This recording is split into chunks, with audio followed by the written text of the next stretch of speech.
Hello everyone, welcome back to my channel. I am on my first camping and road trip with my 2022 Sanctuary B-Class RV. Now this trip to Gamble Rogers State Park is my debugging / shakedown trip. The purpose is to find anything that needs to be repaired or adjusted by using everything in the RV as it was intended, and to find anything that I would want to modify or change before taking the RV on an extended road trip. I would recommend doing this to anyone who recently purchased an RV. So after 3 nights and 4 days of camping with the Sanctuary, I have found a few things I would like to fix or modify before going on an extended trip. So let's start with the exterior of the RV. First is this small storage area. With no handle, it is impossible to open. So I'll be adding a handle or perhaps a little hole like this one above. I do like the netting storage area as it is the perfect place for sandy or muddy shoes. Also, a small entrance carpet is needed, and even a small handheld vacuum because sand seems to get everywhere. I'll also be looking into a broom with an extended handle and an outside mat. In the rear, I have made good use of the bike rack.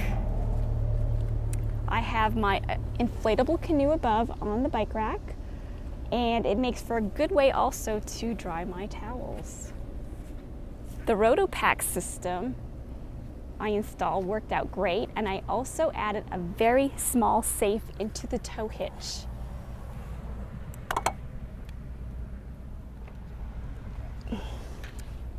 Now, I was a little bit nervous about having a cassette toilet, but after using it and emptying it, I found that I really like how convenient it is. I often add a little water into the toilet after each flush to work as an air seal, but with a cassette, the toilet needs to be empty before removing the cassette, or the water in the toilet will come out as you remove the cassette. Also, this campground does not have a sewer connection at each site, so you do need to dump at a dumping station. Now, the sewer hose for the gray water is a bit short, so keep that in mind when setting up. Now let's move into the RV. First off, let me start off by saying that everything in the interior seems to work pretty well for the most part. Some things better than others. For example, my lagoon table modification worked great along with the headliner shelf that I installed and the countertop extensions. These turned out to be great modifications. They came in really handy and I enjoyed using them.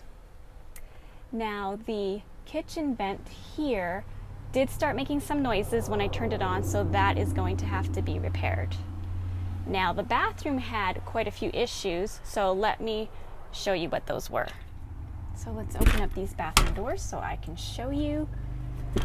So we'll start with this latch up here. Now, this latch is supposed to keep the door in place when you're using it in the extended position, and as you can see, it just keeps on coming right back down. It doesn't stay securely in the hole that is in the ceiling. So this is actually not placed high enough, so that's going to have to be adjusted. Now, the shower curtain kept coming off the track at the ends of the track, and a couple of the clips holding the shower curtain fell off. Also, the track for the shower curtain does not maximize the space of the bathroom when the doors are in the extended position. So this should be out a little more towards the door so that you have more use of all this space in between. Because like this, the shower curtain actually gets in your way when you're showering. Now, let's talk about the shower head. Now, it was actually in this clip right here, and it was just so restricting to be able to shower with it that I had to remove it from there. The start and stop switch actually does not work properly and will drip water for some time after you shower. And that's even when the water's turned off. The vanity clip right here fell off all on its own. Inside the vanity, there's just all this wasted space, so I'm going to add some shelving in there so that I can use more of the vanity space. One last point is there are no towel bars or hooks to hang your towels when you're inside showering, so I actually had to open the doors and have my towel set right here on the kitchen counter, and I had to reach out and grab a towel. So I am going to be adding some towel bars or hooks right here on the doors. Okay. Here in the back, I added a paper towel holder underneath the cabinet.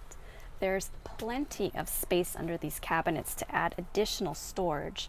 So I'll also be adding some type of bin or shelving so that I can hold my computers or other small objects that I'd like to keep easily accessible. This side also has lots of space.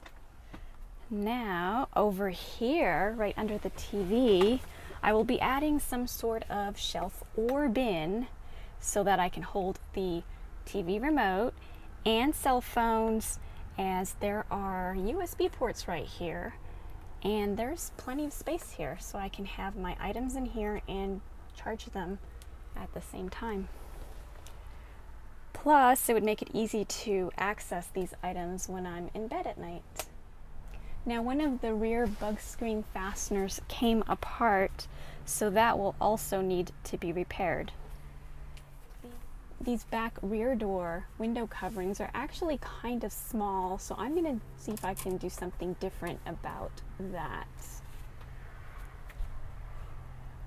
In the wardrobe, I want to make it so that the hanging rod up here is removable so that I can place it in there when I need it, but also remove it when I don't want it, because there's a lot of space actually left on top and it will help maximize my use of the space. So thank you so much for joining me today as I shared with you the shakedown of my 2022 sanctuary. Please subscribe to my channel and watch out for that upcoming video of all the repairs, adjustments, and modifications that I'll be making. So bye for now.